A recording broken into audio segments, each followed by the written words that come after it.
Professor Stephen Cook here, near the National Mall at our National Martin Luther King Memorial, just a few minutes drive from the seminary.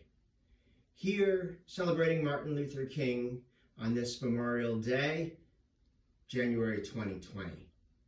And I want particularly to remember the strong and central place that the Hebrew Bible, the Old Testament, had in Martin Luther King's ministry, his crusade for justice, his struggle to overcome the mountain of opposition that stood in front of him.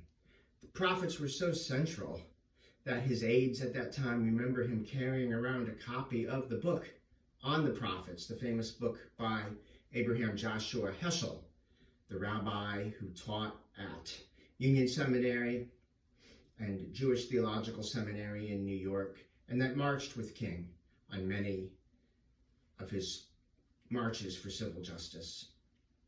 Let me just recall for you some of King's words about the Hebrew prophets. This is a magnificent quote that he gave about a year and a few months before his death, where he speaks about the prophetic vision that drove his work, straight from the Hebrew Bible.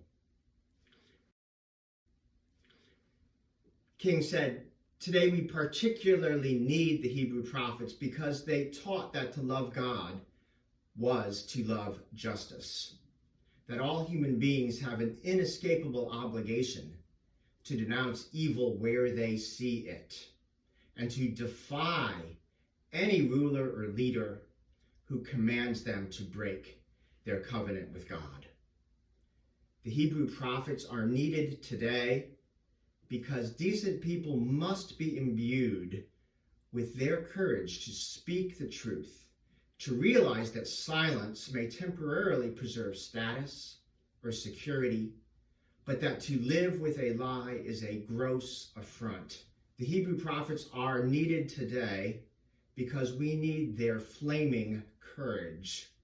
We need them because the thunder of their fearless voices is the only sound stronger than the blasts of bombs and the clamor of war.